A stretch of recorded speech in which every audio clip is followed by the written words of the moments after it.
Good evening friends.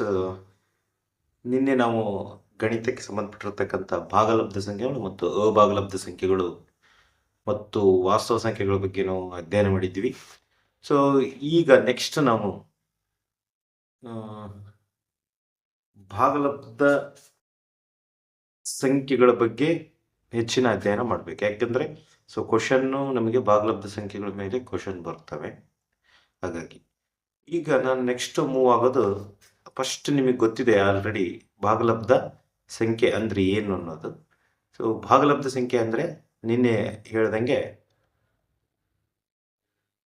ಭಾಗಲಬ್ಧ ಸಂಖ್ಯೆ ಅಂದ್ರೆ P/Q ರೂಪದಲ್ಲಿ ವ್ಯಕ್ತಪಡಿಸಬೇಕು.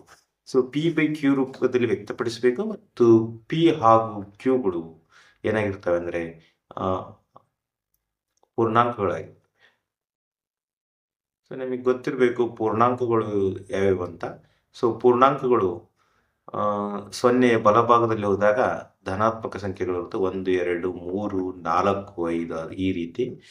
ಎಡಭಾಗದಲ್ಲಿ ಹೋದಾಗ -1 -2 -3 -4 ಈ ರೀತಿ ಇರ್ತವೆ. ಇವು ಋಣಾತ್ಮಕ ಋಣಾತ್ಮಕ ಸಂಖ್ಯೆಗಳು. ಈ ಕಡೆ ಹೋದಾಗ ಧನಾತ್ಮಕ ಸಂಖ್ಯೆಗಳು ಮಧ್ಯಭಾಗದಲ್ಲಿ 0 ಇರ್ತವೆ. ಇದನ್ನು ಪೂರ್ಣಾಂಕ ಅಂತ ಕರೀತೀವಿ. ಅಂದ್ರೆ P/Q ರೂಪದಲ್ಲಿ ಬರೆದಾಗ P ಮತ್ತು Qಗಳು ಎರಡು ಪೂರ್ಣಾಂಕಗಳಾಗಿವೆ. ನೆನಪಿಟ್ಕೊಳ್ರಿ. ಇದರ ಜೊತೆಗೆ ತಳಗಡೆ ಇರ್ತಕ್ಕಂಥ Q ಅಂತಕ್ಕಂಥದ್ದು 0ಗೆ ಸಮನಾಗಿರ್ಬಾರ್ದು. ಈ ಪಾಯಿಂಟ್ ಬಹಳ ಮುಖ್ಯ. ಇಲ್ಲಿ ನೋಡಿ, 0 ಮೇಲ್ಗಡೆ ಬಂದ್ರೆ ಅದು ಭಾಗಲಬ್ಧ ಸಂಖ್ಯೆ ಆಗುತ್ತೆ. ಅದೇ ತಳಗಡೆ ಬಂದ್ರೆ ಅದು ಮೇಲ್ಗಡೆ ಯಾವುದೇ ನಂಬರ್ ಇದ್ರೂ ಕೂಡ ಭಾಗಲಬ್ಧ ಸಂಖ್ಯೆ ಆಗಲ್ಲ. ಉದಾಹರಣೆ ನಾನು ಹೇಳ್ತೀನಿ ಅಂದ್ರೆ, ಈಗ 0/5 ಒಂದು ಭಾಗಲಬ್ಧ ಸಂಖ್ಯೆ. 0/5 ಅಂತ ಅಂದ್ರೆ ಅರ್ಥ 0ನೇ. 0 ಒಂದು ಭಾಗಲಬ್ಧ ಸಂಖ್ಯೆ ಆಗಿದೆ. ಯಾಕೆಂದ್ರೆ P/Q ರೂಪದಲ್ಲಿ ಇದೆ. P ಮತ್ತು Qಗಳು ಪೂರ್ಣಾಂಕಗಳಾಗಿವೆ. ಯಾಕಂದ್ರೆ 0 ಪೂರ್ಣಾಂಕ ಮತ್ತು 5 ಕೂಡ ಪೂರ್ಣಾಂಕ ಆಗಿದೆ. ಅದೇ ನಾನು ಉಲ್ಟಾ ಬರಿತೀನಿ ಇವಾಗ. 5/0 ಅಂತಕ್ಕಂಥದ್ದು ಪೂರ್ಣಾಂಕ ಅಲ್ಲ. ಯಾಕೆ ಅಂತಂದ್ರೆ ಭಾಗಲಬ್ಧ ಸಂಖ್ಯೆ ಅಲ್ಲ. ಏಕೆಂದ್ರೆ P ಮತ್ತು Qಗಳು ಪೂರ್ಣಾಂಕಗಳಾಗಿವೆ. 5 ಮತ್ತು 0 ಪೂರ್ಣಾಂಕ. ಆದರೆ ಎರಡನೇ ಕಂಡೀಷನ್ ಏನ್ ಹೇಳುತ್ತೆ ನಮಗೆ, Q is not equal to 0. ಅಂದ್ರೆ Q ಎನ್ನುವುದು 0ಗೆ ಸಮನಾಗಿರಬಾರದು. ಆದ್ರೆ ಇಲ್ಲಿ 0ಗೆ ಸಮ ಆಗಿದೆ. ಈ ಪಾಯಿಂಟ್ ಅನ್ನ ನೀವು ನೆನ್ಪಿಟ್ಕೋಬೇಕು. ನೆಕ್ಸ್ಟ್ ನಾನು ಇನ್ನೊಂದು ಹೇಳಿದ್ದೀನಿ. ಪೈ ಅಂತಕ್ಕಂಥದ್ದು ಒಂದು ಭಾಗಲಬ್ಧ ಸಂಖ್ಯೆ ಅಲ್ಲ, ಇದು ಅಭಾಗಲಬ್ಧ ಸಂಖ್ಯೆ ಅಂತ ನಿನ್ನೆ ಕ್ಲಾಸ್ನಲ್ಲಿ ಹೇಳಿದ್ದೀನಿ. ಯಾಕೆಂದ್ರೆ 22/7 ಇದು ನೋಡ್ರಿ P/Q ರೂಪದಲ್ಲಿದೆ ಮತ್ತು Q is not equal to 0 ಆಗಿದೆ. ಆದ್ರೂ ಕೂಡ ಇದು ಒಂದು ಅಭಾಗಲಬ್ಧ ಸಂಖ್ಯೆ ಆಗಿದೆ. ಯಾಕೆಂದ್ರೆ ದಶಮಾಂಶಗಳ ವಿಸ್ತೀರ್ಣದಲ್ಲಿ ಇಲ್ಲಿ ನಮಗೆ ಏನ್ ಬರುತ್ತೆ ಅಂದ್ರೆ ಅಂತ್ಯಗೊಳ್ಳುವ ಮತ್ತು ಅಂತ್ಯಗೊಳ್ಳದ ಅಂತ ಬರುತ್ತೆ. ಆ ಒಂದು ಕಾನ್ಸೆಪ್ಟ್ ಮೇಲೆ ಈ ಪೈ ಅಂತಕ್ಕಂಥದ್ದು ಒಂದು ಅಭಾಗಲಬ್ಧ ಸಂಖ್ಯೆ. ಈಗ ನೆಕ್ಸ್ಟ್ ನಾವು ನೋಡೋಣ ಭಾಗಲಬ್ಧ ಸಂಖ್ಯೆ ಬಗ್ಗೆ ಹೆಚ್ಚಿನ ಒಂದು ಗಮನ ನೀಡಿದಾಗ, ಈಗ ಬರ್ತಕ್ಕಂಥದ್ದು ಸಮಾನ ಭಾಗಲಬ್ಧ ಸಂಖ್ಯೆಗಳು. ಇದು ಕೂಡ ಬಹಳ ಇಂಪಾರ್ಟೆಂಟ್ ಕಾನ್ಸೆಪ್ಟ್. ಯಾಕೆಂದ್ರೆ ಎಕ್ಸಾಮ್ ನಲ್ಲಿ 4 ನಿಮಗೆ ಇದನ್ನ ಕೊಡಬಹುದು, ಏನು ಸಮಾನ ಭಾಗಲಬ್ಧ ಸಂಖ್ಯೆ ಕೊಟ್ಟು ಇದರಲ್ಲಿ ಯಾವುದು ಅಲ್ಲ ಅಂತ ಆಡ್ ಔಟ್ ಮಾಡಬಹುದು. ಅಂದ್ರೆ ಇದರಲ್ಲಿ ಈ ಒಂದು ಸಂಖ್ಯೆಗೆ ಯಾವುದೋ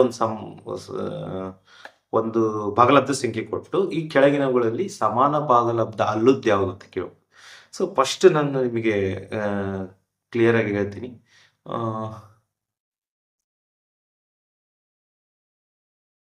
ನೋಡಿ, ಸಮಾನ ಭಾಗಲಬ್ಧ ಸಂಖ್ಯೆಗಳನ್ನ ನಾವು ಅಧ್ಯಯನ ಮಾಡೋಣ ಇವಾಗ.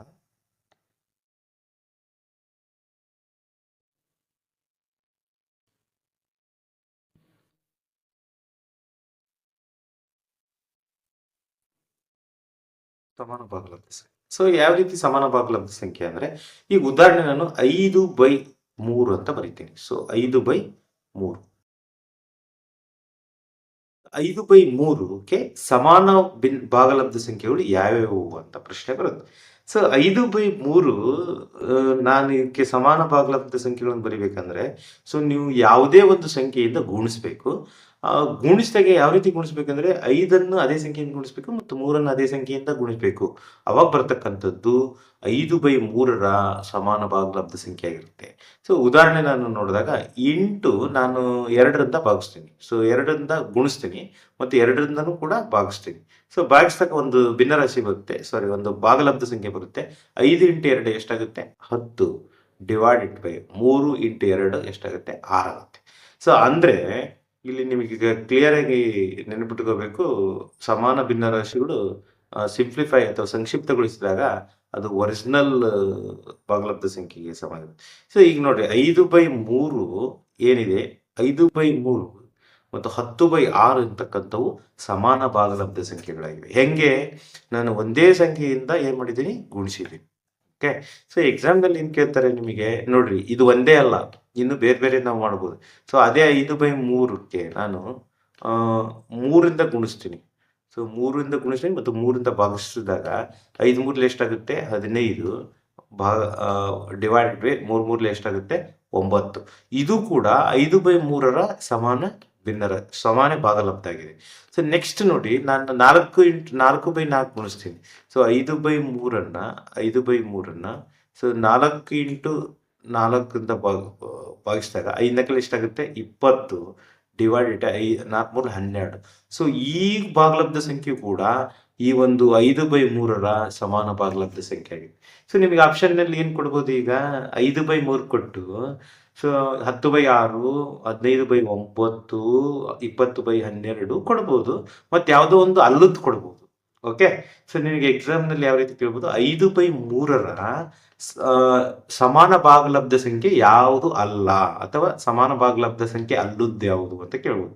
ಸೊ 3 ಇವು ಆಪ್ಷನ್ ಕೊಟ್ಟು ನಿಮಗೆ ಯಾವುದೋ ಒಂದು ಬೇರೆ ಯಾವ್ದಾದ್ರು ಒಂದು ಆಪ್ಷನ್ ಕೊಟ್ಟರೆ ಅದಕ್ಕೆ ರೈಟ್ ಮಾಡಬೇಕಾಗುತ್ತೆ. ಸೊ ಸಮಾನ ಭಾಗಲಬ್ಧ ಸಂಖ್ಯೆಯನ್ನು ನೀವು ಗಮನಿಸಬೇಕಾದಾಗ ಅದನ್ನು ಇಂಟು ಮಾಡಿದ್ರೆ ಬರಂಗಿರಬೇಕು, ಅಥವಾ ಭಾಗಲಬ್ಧ ಮಾಡಿದ್ರು ಬರಂಗಿರಬೇಕು. ಬರೀ ಇಂಟು ಮಾಡೋದಿಲ್ಲ ಅಷ್ಟೇ ಅಲ್ಲ, ಸೊ ಸಂಕ್ಷಿಪ್ತಗೊಳಿಸಿದಾಗ ಅದು ಹೋಲಿಕೆ ಆಗಬೇಕು. ಸೊ ಅದನ್ನೇ ನಾವು ಸಮಾನ ಭಾಗಲಬ್ಧ ಸಂಖ್ಯೆ ಅಂತ ಕರಿತೀವಿ. ಈಗ ನೋಡ್ರಿ 5/3 ಹೋಲಿಕೆ ಆಗ್ತಾ ಇದೆ 10/6ಕ್ಕೆ, ಯಾಕೆಂದ್ರೆ ಇದನ್ನ 2ರಿಂದ ಗುಣಿಸಿದ್ದೀನಿ, ಇದು ತಳಗೆ 2ರಿಂದ ಗುಣಿಸಿದ್ದೀನಿ. ಸೊ ಈಗ ಇನ್ನೊಂದು ನಿಮಗೆ ಕ್ವಶನ್ ಡೌಟ್ ಏನಿದೆ ಅಂದ್ರೆ 5/3 ಅಂತ ಇದೆ. ಸೊ 5/3ನ್ನ ಸೊ ಒಂದ್ಸಲ ನಾನು ಮೇಲ್ಗಡೆ ಸಂಖ್ಯೆನ 2ರಿಂದ ಗುಣಿಸ್ತೀನಿ, ತಳಗಿರೋ ಸಂಖ್ಯೆನ 3ರಿಂದ ಗುಣಿಸ್ತೀನಿ. ಸೊ ಅವಾಗ ಏನಾಗುತ್ತೆ, 5 10 ಆಗುತ್ತೆ ಡಿವೈಡೆಡ್ ಬೈ 5 3 ಮೂರಲೆ 9 ಆಗುತ್ತೆ. ಸೊ ಇದು ಏನಾದರೂ ಸಮಾನ ಭಾಗಲಬ್ಧ ಸಂಖ್ಯೆನ ಇದಕ್ಕೆ ಅಂತಂದ್ರೆ ಇದು ತಪ್ಪು. ಯಾಕೆಂದ್ರೆ ಸೊ 5/3 5ನ್ನು ಯಾವ ಸಂಖ್ಯೆಯಿಂದ ಗುಣಿಸಿರುತ್ತೇವೋ ಅದೇ ಸಂಖ್ಯೆಯಿಂದ 3ನ್ನು ಕೂಡ ಗುಣಿಸ್ಬೇಕು. ಅಂದ್ರೆ ಇದನ್ನ ಅಂಶ ಅಂತ ಕರಿತೀವಿ, ಇದನ್ನ ಛೇದ ಅಂತ ಕರಿತೀವಿ. ಅಂಶ ಮತ್ತು ಛೇದವನ್ನ ಒಂದೇ ಸಂಖ್ಯೆಯಿಂದ ಗುಣಿಸಿದಾಗ ಬರ್ತಕ್ಕಂತಹ ಸಂಖ್ಯೆಗಳನ್ನೇ ನಾವು ಭಾಗಲಬ್ಧ ಸಂಖ್ಯೆಗಳು ಅಥವಾ ಸಮಾನ ಭಾಗಲಬ್ಧ ಸಂಖ್ಯೆಗಳು, ಯಾವುದಕ್ಕೆ ಮೂಲ ಭಾಗಲಬ್ಧ ಸಂಖ್ಯೆಯ ಸಮಾನ ಭಾಗಲಬ್ಧ ಸಂಖ್ಯೆಗಳು ಎಂದು ಕರೆಯುತ್ತೇವೆ. ಸೊ ನಾನು ಗುಣಿಸಿದೆ ಅಂತ ಹೇಳಿದ್ದೀನಿ. ಸೊ ಕೇವಲ ಗುಣಿಸೋದ್ರಿಂದ ಅಷ್ಟೇ ಸಮಾನ ಭಾಗಲಬ್ಧ ಸಂಖ್ಯೆ ಸಿಗಲ್ಲ, ನಾವು ಭಾಗಾಕಾರ ಮಾಡೋದ್ರಿಂದಲೂ ಕೂಡ ಸಮಾನ ಭಾಗಲಬ್ಧ ಸಂಖ್ಯೆಗಳು ಸಿಗ್ತವೆ. ಸೊ ಅದು ಯಾವ ರೀತಿ ಅನ್ನೋದನ್ನು ನಾವು ಗಮನಿಸಬಹುದು. ಸೊ ನೋಡಿ ಅದು ಯಾವ ರೀತಿ ನಾವು ಮಾಡ್ಬೋದು. ಉದಾಹರಣೆ 20/12 ತಗಂತೀನಿ. 20/12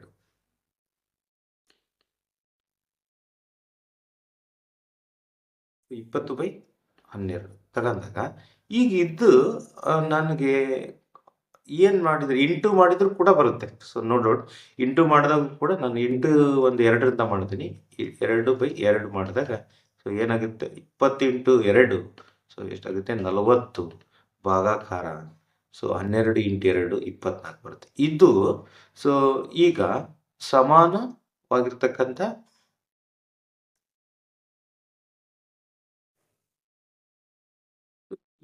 20/12ರ ಸಮಾನ ಭಾಗಲಬ್ಧ ಸಂಖ್ಯೆ ಯಾವುದು? 40/24. ಸರಿ, ಎಕ್ಸಾಕ್ಟ್ಲಿ ಕರೆಕ್ಟ್. ಆದ್ರೆ ನಾನು ಇಲ್ಲಿ ಗುಣಿಸೋ ಬದಲು ಭಾಗಿಸಿ ನೋಡ್ತೀನಿ. ಸೊ ನೋಡ್ರಿ 20/12 ಹಾಗೆ ಇಟ್ಕೊಳ್ರಿ, ಭಾಗಾಕಾರ ಸೊ 2/2 ಮಾಡ್ತೀನಿ. ಸೊ ಇವಾಗ ನೋಡಿ ಏನಾಗುತ್ತೆ ಅಂದ್ರೆ 20/2 ಅಂದ್ರೆ 10 ಆಗುತ್ತಾ? ಸೊ ಡಿವೈಡೆಡ್ ಬೈ 12/2 ಅಂದ್ರೆ 6 ಆಗುತ್ತಾ? ಸೊ ಈಗಲೂ ಕೂಡ ಸೊ ನೆಕ್ಸ್ಟ್ ಈ 10/6 ಅಂತಕ್ಕಂಥದ್ದು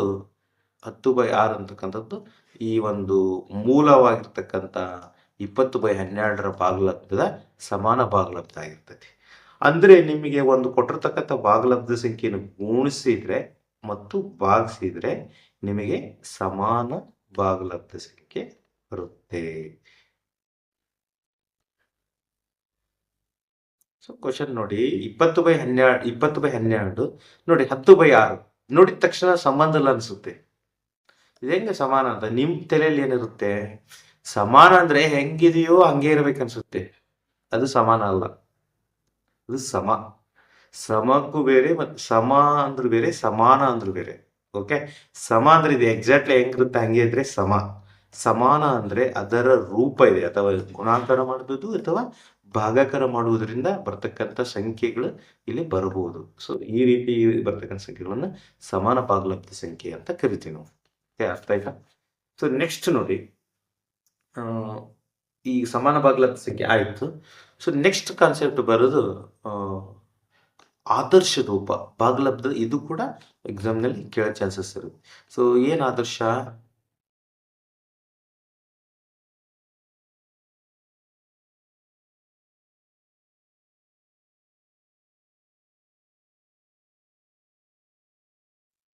ಸೊ ಆದರ್ಶ ರೂಪ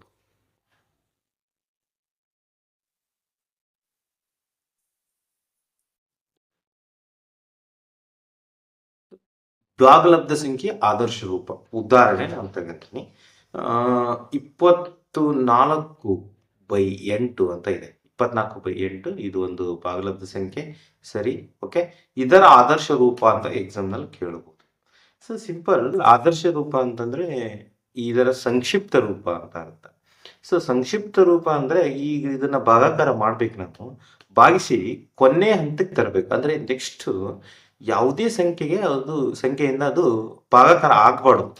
ಆ ಒಂದು ಕೊನೆ ಹಂತವನ್ನು ನಾವು ಆದರ್ಶ ರೂಪ ಅಂತ ಕರಿತೀವಿ. ಹೆಂಗ್ ಸರ್ ಇದರ ಆದರ್ಶ ರೂಪ ಅಂತ ನಾವು ಗಮನಿಸಿದಾಗ, ಸೊ ನೋಡಿ,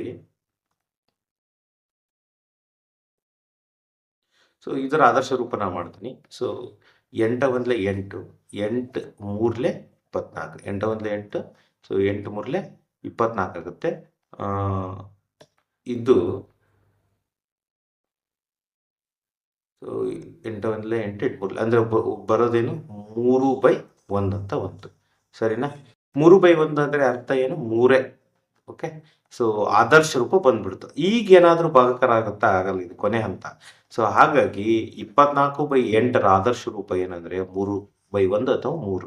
ಸೊ ಇನ್ನೊಂದು ತಗೊಂತೀನಿ ನಾನು, 7/21 ಅಂತ ಇದೆ. 28 ತಗೊಳ್ಳಿ, 7/28.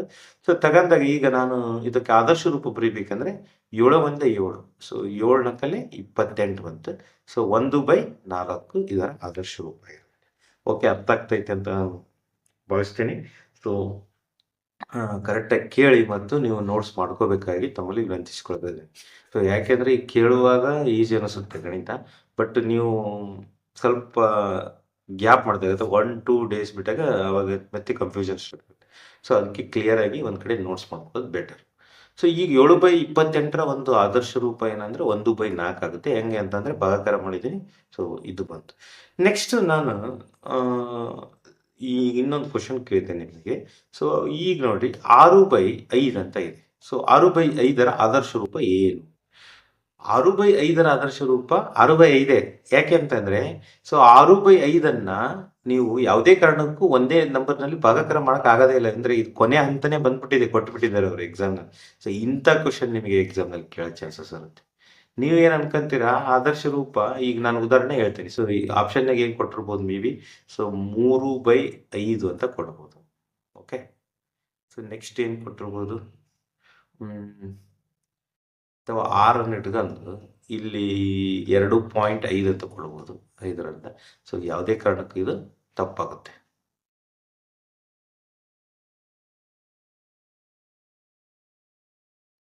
ಓಕೆ, ಯಾಕೆಂದ್ರೆ 6/5 ಒಂದೇ ಸಂಖ್ಯೆಯಲ್ಲಿ ಹೋಗಲ್ಲ. 6/5 ಆದರ್ಶ ರೂಪ 6/5 ಆಗಿರುತ್ತೆ. ಓಕೆ, ಸೊ ನೆಕ್ಸ್ಟ್ ನೋಡಿ, ಈಗ 1 ಅಂತ ಇರುತ್ತೆ ಫಾರ್ ಎಕ್ಸಾಂಪಲ್. ಸೊ 1 ಕೇವಲ ಒಂದು ಸಂಖ್ಯೆ, 1 ಇದರ ಒಂದು ಆದರ್ಶ ರೂಪ ಏನು? ಎಕ್ಸಾಮ್ ನಲ್ಲಿ ಡೈರೆಕ್ಟ್ ಆಗಿ ಕ್ವಶನ್. ಸೊ 1/1 ಒಂದೇ ಆಗುತ್ತೆ. ಓಕೆ, ಸೊ ಅಂದ್ರೆ ಇದನ್ನ ನಾವು ಯಾವುದೇ ರೀತಿ ಮತ್ತೆ ಭಾಗಾಕಾರ ಮಾಡಬಹುದು. ಸೊ ಅಗೇನ್ 1 ಬರುತ್ತೆ. ಸೊ 1ರ ಆದರ್ಶ ರೂಪ ಏನಾಗಿರುತ್ತೆ? ಒಂದೇ ಆಗಿರುತ್ತೆ. ಸೊ 1 ಅನ್ನೋದು ಭಾಗಲಬ್ಧ ಸಂಖ್ಯೆ. ಯಾಕೆಂದರೆ 1/1 ಅಂತ ಬರೆಯೋದು 1 ಮತ್ತು 1 ಎರಡು ಏನಾಗಿರುತ್ತವೆ ಅಂದರೆ ಪೂರ್ಣಾಂಕಗಳಾಗಿವೆ ಮತ್ತು ಯಾವುದೇ ಕಾರಣಕ್ಕೂ ತಳಗಿರೋದು 0 ಆಗಿಲ್ಲ. ದೇರ್ಫೋರ್ ಇದು ಒಂದು ಭಾಗಲಬ್ಧ ಸಂಖ್ಯೆ ಆಗಿರುತ್ತೆ.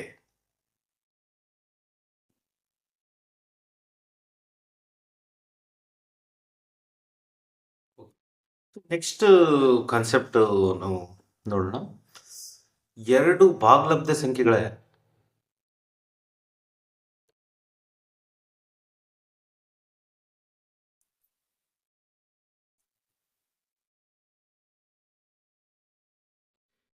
ಎರಡು ಭಾಗಲಬ್ಧ ಸಂಖ್ಯೆಗಳ ನಡುವೆ ಭಾಗಲಬ್ಧ ಸಂಖ್ಯೆ, ಎರಡು ಭಾಗಲಬ್ಧ ಸಂಖ್ಯೆ ಇರ್ತವೆ, ಅವುಗಳ ನಡುವೆ ಎಷ್ಟು ಭಾಗಲಬ್ಧ ಸಂಖ್ಯೆಗಳನ್ನು ನಾವು ಬರೀಬಹುದು ಅಂತ. ಸೊ ವೆರಿ ಇಂಪಾರ್ಟೆಂಟ್ ಕಾನ್ಸೆಪ್ಟ್ ಇದು. ಈಗ ನಿಮಗೆ ಕ್ವಶನ್ ಕೇಳ್ತೀನಿ ನಾನು, ಎರಡು ಭಾಗಲಬ್ಧ ಸಂಖ್ಯೆಗಳ ನಡುವೆ, ಯಾವುದೇ ಎರಡು ಭಾಗಲಬ್ಧ ಸಂಖ್ಯೆಗಳ ನಡುವೆ ಎಷ್ಟು ಭಾಗಲಬ್ಧ ಸಂಖ್ಯೆಗಳನ್ನು ಬರೀಬಹುದು ಅಂತ. ಸೊ ಉದಾಹರಣೆ ನಾನು ಗಮನಿಸಿದಾಗ, ಈಗ ಉದಾಹರಣೆ ತಗೊಂತೀನಿ. 5/8 ಅಂತ ಇದೆ. ಓಕೆ, ಇದು ಒಂದು ಭಾಗಲಬ್ಧ ಸಂಖ್ಯೆ. ಸೊ ಇನ್ನೊಂದು ಭಾಗಲಬ್ಧ ಸಂಖ್ಯೆ 9/8 ಅಂತ ತಗೊಂಡು.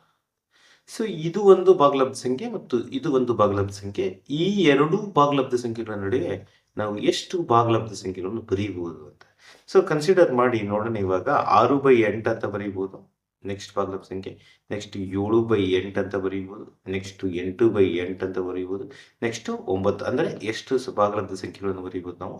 3 ಭಾಗಲಬ್ಧ ಸಂಖ್ಯೆಗಳು ಅಂತ ಬರೀಬಹುದು. ಆದರೆ ಫ್ರೆಂಡ್ಸ್, ಇಲ್ಲಿ ನೋಡಿ ಏನು ಹೇಳುತ್ತೆ ನಮಗೆ ಗಣಿತ ಅಂದರೆ, ಎರಡು ಭಾಗಲಬ್ಧ ಸಂಖ್ಯೆಗಳ ನಡುವೆ ನಾವು ಅನಂತ ಭಾಗಲಬ್ಧ ಸಂಖ್ಯೆಗಳನ್ನು ಬರೀಬಹುದು ಅಂತ ಹೇಳುತ್ತೆ. ಸೊ ಈ ಕಾನ್ಸೆಪ್ಟ್ ಬಹಳ ಇಂಪಾರ್ಟೆಂಟ್. ಸೊ ನಿಮಗೆ ನೇರವಾಗಿ ಪ್ರಶ್ನೆ ಬರ್ಬೋದು, ಏನಂತ ಬರ್ಬೋದು? ಎರಡು ಭಾಗಲಬ್ಧ ಸಂಖ್ಯೆಗಳ ನಡುವೆ ಎಷ್ಟು ಭಾಗಲಬ್ಧ ಸಂಖ್ಯೆಗಳನ್ನು ಬರೀಬಹುದು ಅಂತ. ಸೊ ಅನಂತ ಭಾಗಲಬ್ಧ ಸಂಖ್ಯೆ ಬರೀಬಹುದು. ಸೊ ಈಗ ನೀವು ಹೇಳಿದ್ರಿ 5/8 ಮತ್ತು 9/8ರಲ್ಲಿ ಕೇವಲ ನಾವು 3 ಭಾಗಲಬ್ಧ ಸಂಖ್ಯೆಗಳನ್ನು ಬರೆದ್ವಿ ಅಂತ. ಆದರೆ ಈಗ ನಾನು ಈ ಭಾಗಲಬ್ಧ ಸಂಖ್ಯೆಗಳನ್ನ ಅನಂತವಾಗಿ ಬರೀಬಹುದು ಅಂತ ಹೆಂಗೆ ತೋರಿಸ್ತೀನಿ ಅಂದರೆ, ಸೊ ನೋಡ್ರಿ, ನಾನು ಹೇಳ್ತೀನಿ ಇವಾಗ.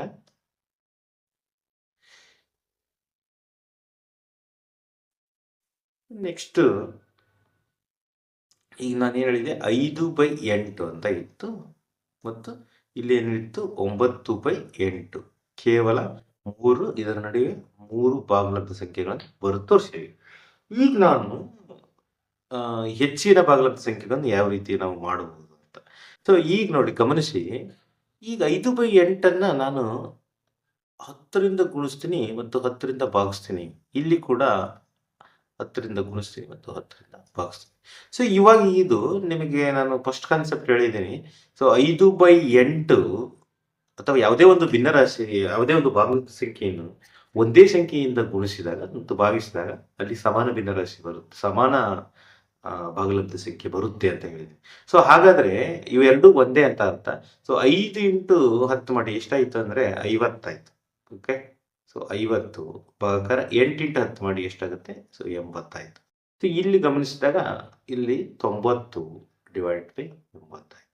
ಸೊ ನೋಡಿ, ನಾವು ಫಸ್ಟ್ ಕೇವಲ 5/8 ಮತ್ತು 9/8 ಬರೆದಾಗ ಕೇವಲ 3 ಭಾಗಲಬ್ಧ ಸಂಖ್ಯೆಗಳನ್ನು ಮಾತ್ರ ಬರೆಯಕ್ಕೆ ಅವಕಾಶ ಇತ್ತು. ಸೊ ಈಗ ನೋಡಿ, 50ರಿಂದ ನಾನು 90ರವರೆಗೆ ಇದೆ, ಅಂದರೆ ಹೆಚ್ಚು ಕಮ್ಮಿ 40 ಭಾಗಲಬ್ಧ ಸಂಖ್ಯೆಗಳನ್ನು ನಾವು ಬರೀಬಹುದು. ಓಕೆ, ಸೊ 51/80, 51/80, ಓಕೆ, 52/80, 53/80, ಇಲ್ಲಿ 89/80. ಓಕೆ, ಸೊ ನೆಕ್ಸ್ಟ್ 90/80, 88/80 ಈ ರೀತಿ ಬರೀಬಹುದು. ಓಕೆ, ಸೊ ಈಗ ಎಷ್ಟು? 40 ಭಾಗಲಬ್ಧ ಸಂಖ್ಯೆ ಇರುತ್ತೆ. ಸೊ ಅದೇ ರೀತಿ ನಾನು ಒಂದು ವೇಳೆ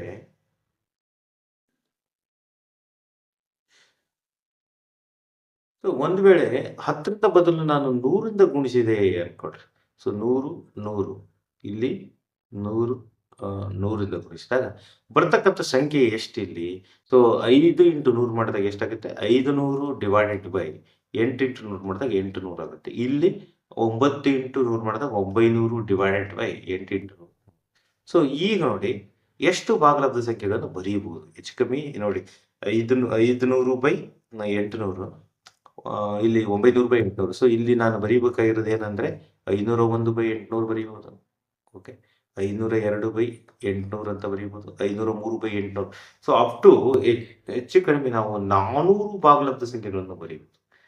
ಸೊ ಇದೇ ರೀತಿ ಗೆಳೆಯರೆ, ಈಗ ನಾವು 100 ಬದಲಿ 1000 ಹಾಕ್ಬೋದು. ಓಕೆ, 1000 ಬದಲಿ 10,000 ಹಾಕ್ಬೋದು. ಓಕೆ, 10,000 ಬದಲಿ 1,00,000 ಹಾಕ್ಬೋದು. 1,00,000 ಬದಲಿ 1,00,00,000 ಹಾಕ್ಬೋದು.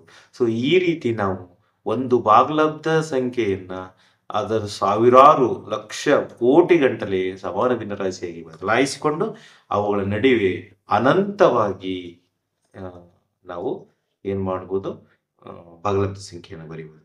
ಸೊ ಇದು ಫೈನಲ್ ಅರ್ಥ ಏನಂದ್ರೆ, ಎರಡು ಭಾಗಲಬ್ಧ ಸಂಖ್ಯೆಗಳ ನಡುವೆ ಸೊ ಅನಂತ ಭಾಗಲಬ್ಧ ಸಂಖ್ಯೆಗಳನ್ನು ನಾವು ಕಂಡುಹಿಡಿಯಬಹುದು ಅಥವಾ ಬರೆಯಬಹುದು. ಸೊ ಈ ಕಾನ್ಸೆಪ್ಟ್ ಅರ್ಥ ಮಾಡಿ. ಇದು ಡೈರೆಕ್ಟ್ ಆಗಿ ಪ್ರಶ್ನೆ ಬರೋ ಸಂಭವನೀಯತೆ ಇದೆ. ಸೊ ಎರಡು ಭಾಗಲಬ್ಧ ಸಂಖ್ಯೆಗಳ ನಡುವೆ ಎಷ್ಟು ಭಾಗಲಬ್ಧ ಸಂಖ್ಯೆಗಳನ್ನು ಬರೀಬಹುದು ಅಂದ್ರೆ, ಸೊ ಅನಂತ ಭಾಗಲಬ್ಧ ಸಂಖ್ಯೆಗಳನ್ನು ಬರೀಬಹುದು ಫ್ರೆಂಡ್ಸ್. ಸೊ ಈಗ ಇದು ನನಗೆ ಜನರಲ್ ಆಯಿತು. ಡೈರೆಕ್ಟ್ ಆಗಿ ಸ್ಪೆಸಿಫಿಕ್ ಕ್ವಶನ್ ಯಾವ ರೀತಿ ಕೇಳ್ಬೋದು ಅಂತಂದ್ರೆ ನೋಡಿ, ಗಮನಿಸಿ. ಈಗ ನಿಮಗೆ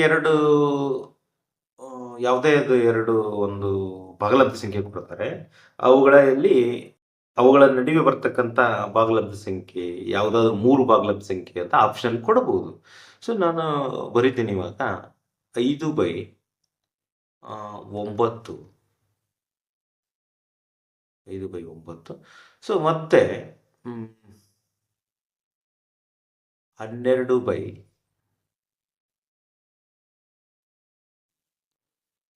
ಸೊ 12/9 ಸಿಂಪಲ್, ನಿಮ್ಗೆ ಗೊತ್ತಾಗುತ್ತೆ.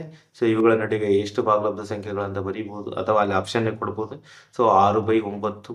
ಓಕೆ, 7/9, 8/9, 9/9, 10/9, 11/9. ಸೊ ಎಷ್ಟು ಭಾಗಲಬ್ಧ? 1, 2, 3, 4, 5, 6 ಭಾಗಲಬ್ಧ ಸಂಖ್ಯೆಗಳು. ಇವನ್ ಯಾವ್ದಾದ್ರು ಆಪ್ಷನ್ ಕೊಡ್ಬೋದು. ಓಕೆ, ನೆಕ್ಸ್ಟ್ ಇದು ಒಂಥರ ಕ್ವಶನ್ ಆಯಿತು. ಸೊ ಡೈರೆಕ್ಟ್ ಈಗ ನನಗೆ ನೀವು ಸ್ವಲ್ಪ ಗಮನಿಸಿದಾಗ, ಸೊ ನಾನು ಯಾವಾಗಲೂ ಛೇದವನ್ನು ಫಿಕ್ಸ್ ಇಟ್ಕೊಂತ ಇದ್ದೇನೆ, ಗಮನ ಇಟ್ಕೋಬಹುದು. ಸೊ 9 ಇಟ್ಕೊಂಡೆ, ಇಲ್ಲಿ 9 ಇಟ್ಕೊಂಡೆ. ಸೊ ಇವಾಗ ಈಸಿಯಾಗಿ ನೀವು ನಡುವೆ ಭಾಗಲಬ್ಧ ಸಂಖ್ಯೆಗಳನ್ನು ಬರೀಬಹುದು. ಒಂದು ವೇಳೆ ಅಂಶ ಮತ್ತು ಛೇದಗಳು ಬೇರೆ ಬೇರೆ ಇದ್ದು, ಇಲ್ಲಿ ಕೂಡ ಅಂಶ ಮತ್ತು ಛೇದಗಳು ಬೇರೆ ಬೇರೆ ಇದ್ದಾಗ ಯಾವ ರೀತಿ ಭಾಗಲಬ್ಧ ಸಂಖ್ಯೆಗಳನ್ನು ಬರೀಬಹುದು ನಡುವೆ ಅಂತ ನಾನು ಗಮನಿಸ್ತಾ ಇದ್ದೆ. ಸೊ ಇದೇ ನೋಡಿ, ನಾನು 5/9 ಬದಲಿ 7 ತಗೊಂತೀನಿ, ಇಲ್ಲಿ 12/9 ಹಾಗೆ ಇಟ್ಕೊಂತೀನಿ. ಸೊ ಈಗ ಏನ್ ಮಾಡ್ತೀರಾ, ಇದು ನೋಡ್ರಿ, ಛೇದ ಸಮ ಆಗ್ತಾ ಇಲ್ಲ. ಇಲ್ಲಿ ಛೇದ ಅಥವಾ ಡಿನಾಮಿನೇಟರ್ ಸಮ ಇದ್ದಾಗ ನೇರವಾಗಿ ನೀವು ನೋಡ್ರಿ, ಸಿಂಪಲ್ 9 ಹಂಗೆ ಇಟ್ಕೊಂತ ಹೋಗ್ಬಿಟ್ಟಿದ್ದೀರಾ. ಇಲ್ಲಿ ಜಸ್ಟ್ ಸಂಖ್ಯೆಯನ್ನ ಹೆಚ್ಚಿಗೆ ಮಾಡ್ಕೊಂತ ಹೋಗಿರಿ. ಸೊ 5/9 ಬದಲಿ 6/9, 7/9, 8/9, 9/9, 10/11. ಇಲ್ಲಿ ನೋಡಿ ಸ್ವಲ್ಪ ಕಾಣುತ್ತೆ, ಇಲ್ಲಿ 9/9 ಬೆಲೆ ಎಷ್ಟು? 1 ಇದು. ಸೊ ಇದು ಗೊತ್ತಿರಬೇಕು. ಸೊ 9/9 ಅಂದ್ರೆ 1. ಇದೇ ಹೆಚ್ಚಿಗೆ ಇದೆ ಮತ್ತೆ ಇದು ಕಡಿಮೆ ಇದೆ ಅನ್ನಂಗಿಲ್ಲ. ಇದು ಹೆಚ್ಚಿಗೆ ಆಗ್ಬೋದು, ಇದು ಕಡಿಮೆ ಇರ್ಬೋದು. ಸೊ ಒಟ್ಟು ಭಾಗಲಬ್ಧ ಸಂಖ್ಯೆಗಳಿವು ಅಷ್ಟೇ. ಸೊ ನೆಕ್ಸ್ಟ್ ನೋಡಿ, ಈಗ ಅಂಶಕ್ಕೂ ಛೇದಕ್ಕೂ ಸಂಬಂಧ ಇಲ್ಲ. ಇದೇ ಛೇದ ಬೇರೆ ಐತಿ, 7 ಐತಿ, ಇಲ್ಲಿ 9 ಐತಿ. ಸೊ ಇಂತಹ ಸಂದರ್ಭದಲ್ಲಿ ಏನ್ ಮಾಡ್ಬೇಕು ನಾವು ಅಂದ್ರೆ, ಈಗ 2 ವಿಧಾನ ಅದಾವೆ. ನಾವು ಹೇಳ್ಬೇಕಂದ್ರೆ ಲಸ ತಗೋಬೇಕ್ರಿ. 7 ಮತ್ತು 9 ಲಸ, ಛೇದಗಳ ಲಸ ತಗೊಂಡು ಅದನ್ನು ಮಲ್ಟಿಪ್ಲೈ ಮಾಡಿ. ಸೊ ಅಷ್ಟು ಲಸ ನಮಗೆ ಮತ್ತೆ ಬೇಡ, ನನಗೆ ಕನ್ಫ್ಯೂಷನ್ ಆಗುತ್ತೆ ಅಂದ್ರೆ, ಸೊ ಈ 9 ಇಲ್ಲಿ ಗುಣಾಕಾರ ಮಾಡಬೇಕು ಮತ್ತು ಭಾಗಿಸ್ಬೇಕು. ಈ 7 ಇಲ್ಲಿ ಗುಣಾಕಾರ ಮತ್ತು ಭಾಗಿಸಿದಾಗ ಛೇದಗಳು ಸಮ ಆಗ್ತವೆ. ಛೇದಗಳು ಸಮ ಆದ ತಕ್ಷಣ ನೀವು ನಡೆಯಿರ್ತಕ್ಕಂತಹ ಭಾಗಲಬ್ಧ ಸಂಖ್ಯೆಗಳನ್ನು ಬರೀಬಹುದು. ಸೊ ಯಾವ ರೀತಿ ಸರ್ ಅಂತಂದ್ರೆ, ಈಗ ನೋಡ್ರಿ ಇಲ್ಲಿ, ಸೊ ಇಲ್ಲಿರ್ತಕ್ಕಂಥ 9 ನಾನು ಇಲ್ಲಿ ಗುಣಿಸ್ತೀನಿ ಮತ್ತು ಭಾಗಿಸ್ತೀನಿ. ಸೊ ಇಲ್ಲಿರ್ತಕ್ಕಂಥ 7 ಈ ಕಡೆ ಗುಣಿಸ್ತೀನಿ ಮತ್ತು ಭಾಗಿಸ್ತೀನಿ. ಓಕೆ, ಯಾವ ರೀತಿ ನಾವು ಮಾಡಬಹುದು ಅಂತ ನೀವು ನೋಡಬಹುದು. ಈಗ ಸೊ ನೋಡಿ, ನಾನು ಇಲ್ಲಿ ಗುಣಿಸ್ತೀನಿ, 9/9. ಓಕೆ, ಸೊ ಈಗ ಇಲ್ಲಿ 7 ಇದೆ.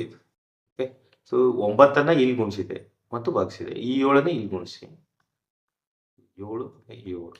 Okay, so 9 × 5 ಎಷ್ಟಾಯ್ತಪ್ಪ? 45. Okay, divided by, so 7 63. 63. So ಇದು ಏನಾಗುತ್ತೆ, 7 63 ಕೆಳಗಡೆ ಆಗುತ್ತೆ. 12 ಎಷ್ಟಾಗುತ್ತೆ 84. ಸಿಂಪಲ್. ಛೇದಗಳು ಸಮ ಆಗಿಬಿಟ್ವಾ 63 ಮತ್ತು 63 ಛೇದಗಳು ಸಮ ಆದವು. ಸೊ ನಡುವೆ ಸಾಕಷ್ಟು ಭಾಗಲಬ್ಧ ಸಂಖ್ಯೆಗಳು ಬಂದವು. ಸೊ 63 ನಿಮಗೆ ಆಪ್ಷನ್ನಲ್ಲಿ ಏನು ಕೊಟ್ಟಿರ್ತಾನೆ ಅಲ್ಲಿ 63 ಅಂತ ಇರ್ತೈತೆ ಕೆಳಗಡೆ, ಮತ್ತು ಮೇಲೇನೋ ಒಂದು ನಂಬರ್ ಇದ್ರೊಳಗೆ 45ರಿಂದ 80. ನೀವು ಕ್ವಶನ್ ಏನು ನೋಡಿರ್ತೀರಾ 5/7 ಮತ್ತು 12/9 ನೋಡ್ಕೊಂತೀರಾ ಎಕ್ಸಾಮ್ನಾಗೆ. ಸೊ 5/7 ಮತ್ತು 12/9 ನಡುವೆ ಬರ್ತಕ್ಕಂಥ ಭಾಗಲಬ್ಧ ಸಂಖ್ಯೆ ಯಾವುದು? ಸೊ ಇಲ್ಲಿ ಬರೋದು ತಕ್ಷಣ ನಿಮಗೆ 45 ಯಾವುದೋ ಒಂದು ಎರಡು ಕೊಟ್ಟಿರ್ತಾರೆ. ಈಗ ಫಾರ್ ಎಕ್ಸಾಂಪಲ್ 47 ಬರ್ತೈತಿ, ಯಾಕಂದ್ರೆ 45 ಮತ್ತು 87 ನಡುವೆ 47/63 ಆಪ್ಷನ್ ಕೊಟ್ಟಿರ್ತಾನೆ. ಇದಕ್ಕೂ ಏನಾದ್ರು ಸಂಬಂಧ ಐತ್ಯಾ? ನೀವು ಎಷ್ಟೇ ಟ್ರೈ ಮಾಡಿದ್ರು ಗೊತ್ತಾಗೋದೇ ಇಲ್ಲ. ಸೊ ಒಂದು ಗೊತ್ತಾಗೋದು ತಳಗ್ ನೋಡ್ರಿ 9/7 63 ಹಿಂಗೇನಾರ ಐತ್ಯಾ? 12/60 ಬರ್ಬಿಡೋಣ, ಅಥವಾ ಏನಾದರೂ ಇದು ಹೌದಾ ಅಲ್ಲೋ ಆಪ್ಷನ್ನು. ಸೊ ಈ ರೀತಿ ಬರುತ್ತೆ ನಿಮಗೆ.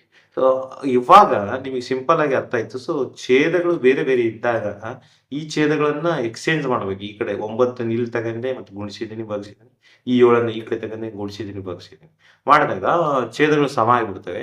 ಛೇದಗಳು ಸಮ ಇದ್ದಾಗ ನೀವು ನಡೆಯಿರ್ತಕ್ಕಂಥ ಭಾಗಲಬ್ಧ ಸಂಖ್ಯೆಗಳನ್ನ ಬರೀಬಹುದು. ಸೊ ಇದು ಒಂಥರ ಕ್ವಶನ್ ಆಗ್ಬೋದು. ಸೊ ನೆಕ್ಸ್ಟ್ ಇನ್ನೊಂದು ರೀತಿ ಡೈರೆಕ್ಟ್ ಒಂದು ನಂಬರ್ ಕೊಡ್ತಾನೆ. ಫಾರ್ ಎಕ್ಸಾಂಪಲ್ 2 ಮತ್ತು 5ರ ನಡುವಿರ್ತಕ್ಕಂಥ ಭಾಗಲಬ್ಧ ಸಂಖ್ಯೆಗಳು ಬರೀರಿ. ಭಾಗಲಬ್ಧ ಸಂಖ್ಯೆಗಳ ಯಾವ್ದು ಇರ್ಬೋದು ಆಪ್ಷನ್ಗೆ ಈ ರೀತಿ ಕೊಟ್ಟಿರ್ಬೋದು. ಓಕೆ, ಸೊ ನಿಮಗೆ ಅಲ್ಲಿ ಭಿನ್ನರಾಶಿ ರೂಪದಲ್ಲಿ ಕೊಟ್ಬಿಡ್ತಾನೆ. ಸೊ ಇದು ಇಂಪಾರ್ಟೆಂಟ್. ಸೊ ಭಿನ್ನರಾಶಿ ರೂಪದಲ್ಲಿ ಇದ್ದಾಗ ಇಲ್ಲಿ ನಿಮ್ಗೆ ಸಿಂಪಲ್ ಆಗಿ ಏನಿಲ್ಲ ಅಂದ್ರೆ ಏನಿರುತ್ತೆ 1 ಇರುತ್ತೆ. ಓಕೆ, ಸೊ ನಾನು ಯಾವುದೇ ಒಂದು ಸಂಖ್ಯೆಯಿಂದ ಮಲ್ಟಿಪ್ಲೈ ಮಾಡ್ತೀನಿ, 5ರಿಂದ ಮಲ್ಟಿಪ್ಲಿಕೇಶನ್ ಮಾಡ್ತೀನಿ. ಸೊ ಇದು ಕೂಡ ಒಂದು 6ರಿಂದ ಮಾಡ್ತೀನಿ. ನೀವು ಯಾವುದಾದ್ರೂ ತಗೋಬಹುದು. ಇಲ್ಲ ಇದನ್ನು ಕೂಡ 5ರಿಂದ ಮಾಡ್ತಾರೆ, ಯಾಕಂದ್ರೆ ಛೇದಗಳು ಸಮ ಆಗಿರ್ತೈತಿ.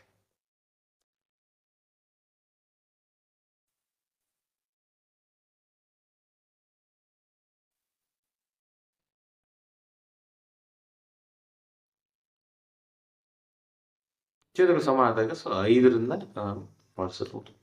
2 5 10 divided by 5, 5 25 divided by 5. So 10 ಮತ್ತು 10/5 ಮತ್ತು 25ರ ನಡುವೆ ಅನೇಕ ಭಾಗಲಬ್ಧ ಸಂಖ್ಯೆಗಳು ಬರ್ತವೆ. ನೋಡಿ ಫ್ರೆಂಡ್ಸ್, ಈಗ ನಡುವೆ 2 ಭಾಗಲಬ್ಧ ಸಂಖ್ಯೆಗಳ ನಡುವೆ ಸೊ ಅನೇಕ ಭಾಗಲಬ್ಧ ಸಂಖ್ಯೆಗಳು ಬರ್ತವೆ. ಅದನ್ನು ನೀವು ಗಮನದಲ್ಲಿ ಇಟ್ಕೋಬಹುದು. ಸೊ ನೆಕ್ಸ್ಟ್ ಕ್ಲಾಸ್ನಲ್ಲಿ ನಾವು ಏನು ನೋಡೋಣ ಅಂದ್ರೆ ಭಾಗಲಬ್ಧ ಸಂಖ್ಯೆಗಳ ಹೋಲಿಕೆ. ಸೊ ಈ ಕಾನ್ಸೆಪ್ಟ್ ಕೂಡ ಬಹಳ ಇಂಪಾರ್ಟೆಂಟ್. 2 ಭಾಗಲಬ್ಧ ಸಂಖ್ಯೆ ಕೊಟ್ಟಿರ್ತಾನೆ, ಆ ಭಾಗಲಬ್ಧದಲ್ಲಿ ಯಾವುದು ದೊಡ್ಡದು ಮತ್ತು ಯಾವುದು ಸಣ್ಣದು ಅಂತ ಕ್ವಶನ್ ಕೇಳ್ತಾನೆ. ಅಥವಾ ಹಿಂಗೆ ಕೇಳ್ಬೋದು, ನಿಮಗೆ 2 ಭಾಗಲಬ್ಧ ಸಂಖ್ಯೆಗಳು ಕೊಟ್ಟು ಸೊ ಆ 2 ಭಾಗಲಬ್ಧ ಸಂಖ್ಯೆಗಳು ಚಿಹ್ನೆಯ ಮೂಲಕ ಆಪ್ಷನ್ ಕೊಡ್ತಾನೆ ನಿಮಗೆ. ಓಕೆ, ಚಿಹ್ನೆಗಳ ತೋರಿಸಿ ನಿಮಗೆ 4 ಆಪ್ಷನ್ ಕೊಟ್ಟು ಸೊ ಯಾವುದು ಸರಿ ಅಂತಲೂ ಕೂಡ ಕೇಳ್ಬೋದು. ಅದನ್ನೇ ನಾವು ಭಾಗಲಬ್ಧ ಸಂಖ್ಯೆಗಳ ಹೋಲಿಕೆಯನ್ನ ಸೊ ಮುಂದಿನ ತರಗತಿಯಲ್ಲಿ ಕಂಟಿನ್ಯೂ ಮಾಡೋಣ. ಓಕೆ, ಸೊ ನೀವು ಕ್ಲಾಸ್ ಕೇಳ್ತಾ ನೋಟ್ಸ್ ಬರ್ಕೊಳ್ಳೋದು ಅತಿ ಮುಖ್ಯ. ಸೊ ಬಿಡುವಿನ ಸಮಯದಲ್ಲಿ ನೀವು ಬೇರೆ ಸಬ್ಜೆಕ್ಟನ್ನು ಓದ್ಕೊಳ್ರಿ, ಕಂಟಿನ್ಯೂ ಸ್ಟಡಿ ಇರಲಿ. ನನ್ನ ಕ್ಲಾಸ್ ಕೇಳಬೇಕಾದ್ರೆ ನೋಟ್ಸನ್ನು ಬರ್ಕೊಳ್ತಾ ಒಂದ್ಸಲ ಬಿಟ್ಟು ಒಂದೊಂದ್ಸಲ ಕೇಳಿ. ಇನ್ನೊಂದೇನಂದರೆ ನಿಮಗೆ ಮಾಹಿತಿ, ನಾನು ರೆಕಾರ್ಡೆಡ್ ವಿಡಿಯೋ ಕಳಿಸೋದ್ರಿಂದ ನಿಮ್ಮ ಸ್ಟೋರೇಜ್ ಫುಲ್ ಆಗೋ ಚಾನ್ಸಸ್ ಇರುತ್ತೆ. ಹಾಗಾಗಿ ಬೇಗ ನೋಡಿ, ಬೇಕಾದರೆ ನಿಮ್ಮ ಪೆನ್ ಡ್ರೈವ್ನಲ್ಲಿ ಟ್ರಾನ್ಸ್ಫರ್ ಮಾಡ್ಕೋಬೋದು, ಇಲ್ಲ ಗೂಗಲ್ ಫೋಟೋಗಳಲ್ಲಿ ಅಪ್ಲೋಡ್ ಮಾಡ್ಕೋಬೋದು.